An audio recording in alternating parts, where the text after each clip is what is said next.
Good morning बच्चों। और कैसे हैं आप लोग?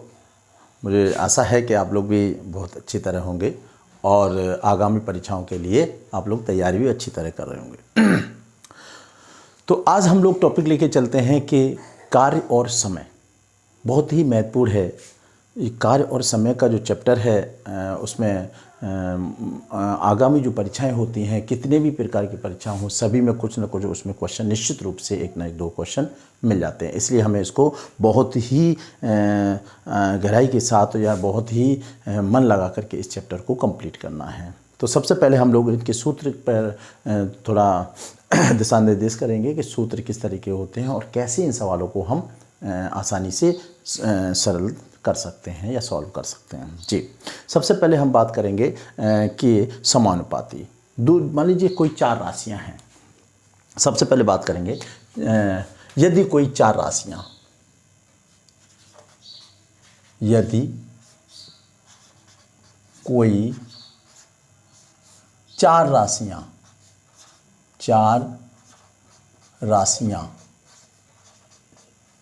मान लीजिए यदि कोई चार राशियां हैं, रूल्स नंबर फर्स्ट, यदि कोई चार राशियां समानुपाती में है, समानुपाती, मान लीजिए कोई राशियां हैं, चार राशियां हैं, समानुपाती में है और उन चार राशियों में तीन जो राशियां हैं, इनमें तीन राशियां जो है हमारी वो अपेक्षाकृत ज्ञात होती हैं। मतलब चार राशियां हैं जिनमें तीन राशियों की संख्या ज्ञात होती है,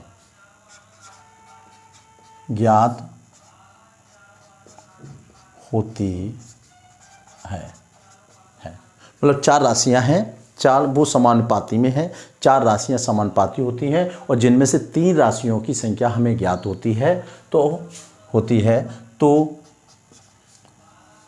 चौथी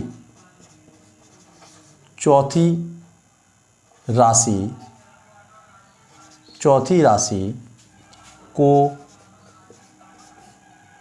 x मानकर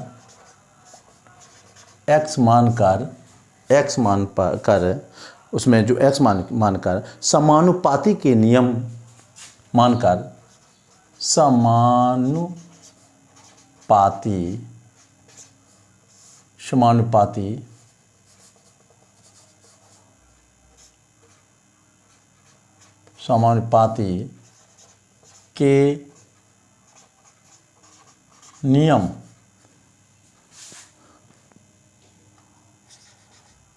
समानुपाती के नियम को लगाकर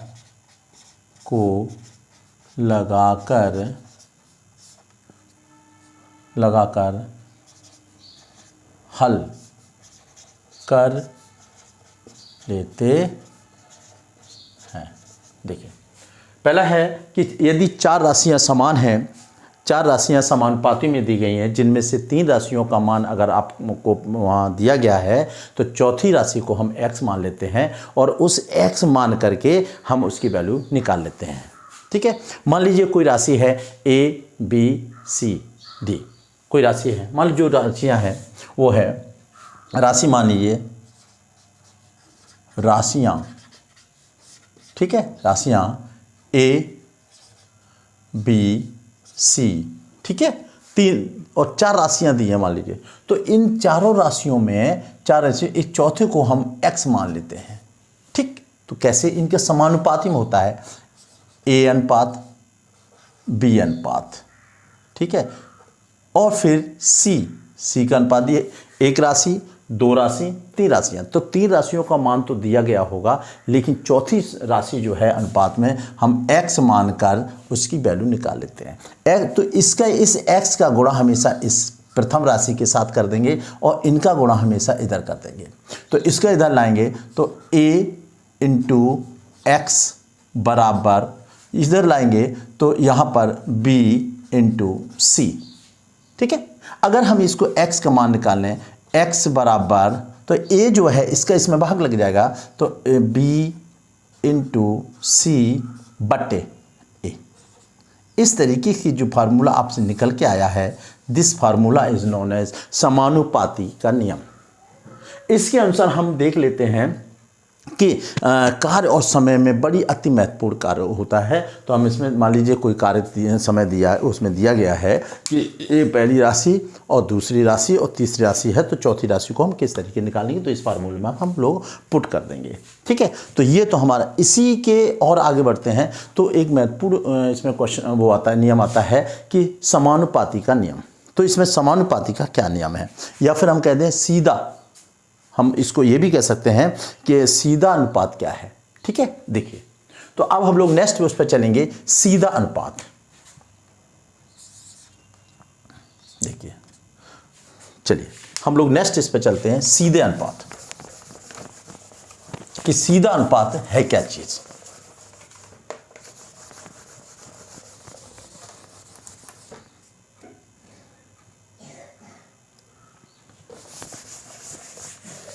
सीधे अनुपात की बात करते हैं हम लोग, तो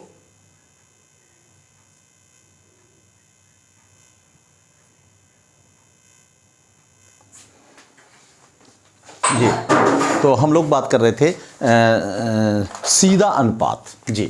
तो इसका महत्वपूर्ण एक और है कि सीधा अनुपात है क्या, बहुत ही महत्वपूर्ण।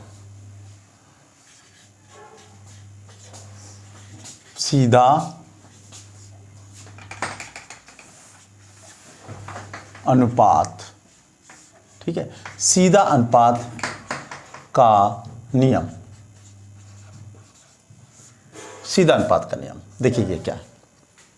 सीधा अनुपात क्या होता है कि मान लीजिए मैंने कहा कि इसमें कि एक के बढ़ने पर, मान लीजिए सीधा अनुपात क्या होता है कि एक के बढ़ने पर, एक राशि के बढ़ने पर दूसरी राशि उसी अनुपात में बढ़ जाए। एक राशि के बढ़ने पर जिस अनुपात से एक राशि बढ़ती है उसी अनुपात से दूसरी राशि भी बढ़े, और या एक के घटने पर दूसरी राशि भी घटे, तो इस तरीके के अनुपात को हम सीधा अनुपात कहते हैं। जैसे हम लोग देखेंगे,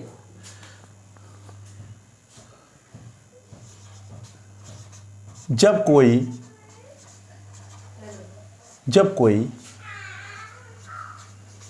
एक राशि, जब कोई एक राशि के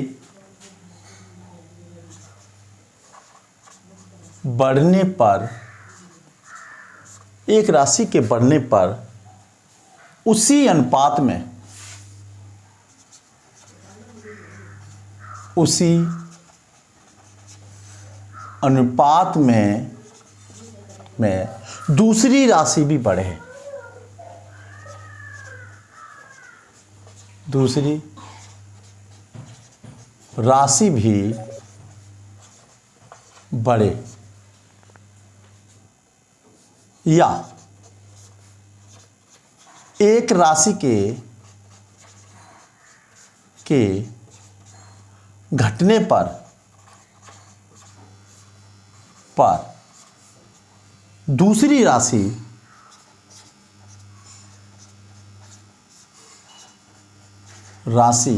भी घटे, तो राशि भी घटे तो उसे हम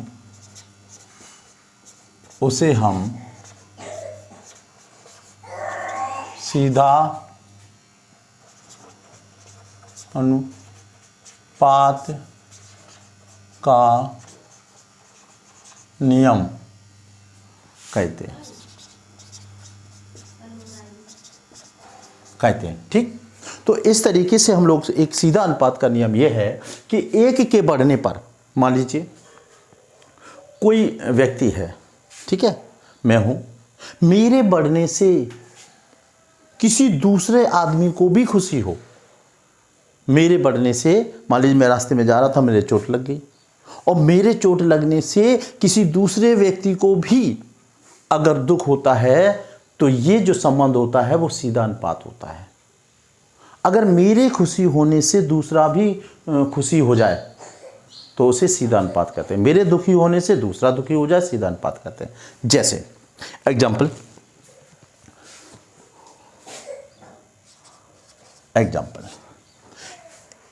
एक सप्ताह हम लोग बात करेंगे, एक सीधा है कि एक सप्ताह के लिए किसी सवाल है,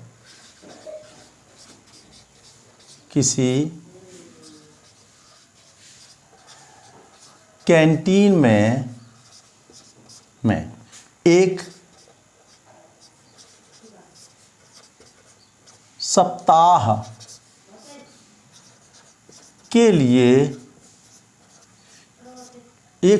के लिए चावल, एक सप्ताह हम लोग ध्यान देंगे कि एक सप्ताह के लिए जो चावल है वो 238 किलोग्राम लगता है। एक सवाल है, एक कैंटीन है उसको एक सप्ताह के लिए 238 किलोग्राम चावल लगता है। ठीक है, आगे तथा लगता है, तथा ठीक है, तथा 49 दिनों के लिए कितना चावल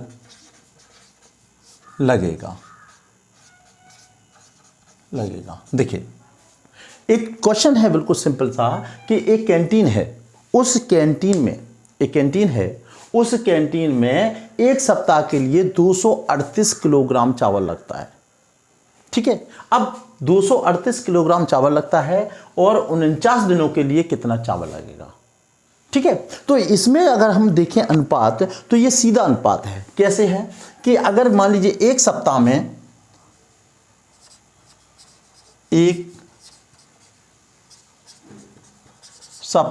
में कितने दिन होते हैं? 7 दिन। तो 7 दिन के लिए चावल कितना है? 7 दिन के लिए कितना है? 238 है। तो 7 दिन के लिए 238 है, तो 7 दिन के लिए 238 है, तो 39 दिनों के लिए कितना होगा? ज़्यादा ही ना होगा भाई। तो दिन हमारा है तो 7 दिन के लिए हमारा इतना है, तो अधिक 39 के लिए कितना? मतलब दिनों के बढ़ने से हमारे चावल की संख्या भी बढ़ रही है। दिनों के बढ़ने से हमारे चावल की संख्या भी बढ़ रही है, और दिन घटा देंगे तो चावल की संख्या भी, चावल का किलोग्राम भी हमारा कम हो जाएगा। क्लियर है ना? यानी चावल जो है दिन, अगर हमारे 5 दिन है तो 5 दिन के हिसाब से चावल लगेगा, 10 दिन है तो 10 दिन के चावल। हम दिनों की संख्या अगर घटा देंगे तो चावल की संख्या भी घट जाएगी, और दिन बढ़ा देंगे तो चावल की संख्या भी बढ़ जाती है। तो इस तरीके से हम जो है देखते हैं। तो इसमें सीधा अनुपाती का नियम लगता है। कैसे? जब कभी सीधा अनुपाती का नियम लगता है तो जो पहले जो संख्या आती है एक सप्ताह में मैंने कहा 7 दिन होते हैं। ठीक है, तो सबसे पहले जो सीधा का मतलब सबसे पहले तो 7 दिन, पहले 7 अनुपात, फिर उसके बाद देखेंगे 7 अनुपात है और कितना है? दिनों की संख्या है, तो 7 अनुपात है, और फिर दिन की संख्या कितनी है? 49 डबल अनुपात। फिर उसके बाद दिनों की संख्या कितनी है? 238। अब क्या है? और फिर उसके बाद कितने ग्राम चावल लगेगा, वो सब चीज़ें पता नहीं है। तो इसके लिए हमें क्या करना है? हम उसको संख्या उसको मान लेंगे x। तो x किलोग्राम मान लो चावल लगेगा।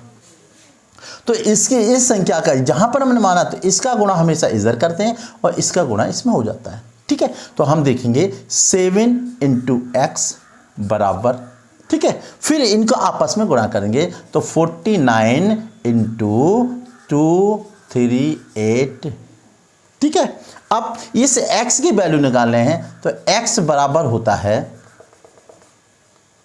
x बराबर होगा कितना कि 49 × 238 बट्टे, क्योंकि ये 7 का भाग यहाँ लग जाएगा, क्लियर। 7 से ये 7 कट जाएंगे, 7 सत्ते 7 वर्ग 49। अब 38 में हम यहाँ पे 38 में हम इसको गुणा कर देंगे, तो 38 से 7 करेंगे, 7 अट्ठे 56, 56 की 6 यहाँ से लगी 5, 7 ये 21, 21 और 6 जोड़ेंगे, वो 5 जोड़ेंगे तो 21 और 5 कितना हुआ 26, 26 की 6 यहाँ से लगी 2, 7 दूनी 14, 2 16, ये तो यहाँ पर किलोग्राम। तो हमारे 49 यानी ये 49 दिनों में चावलों की संख्या कितनी हो जाएगी, है कितनी 1666 किलोग्राम चावल लग जाएगा।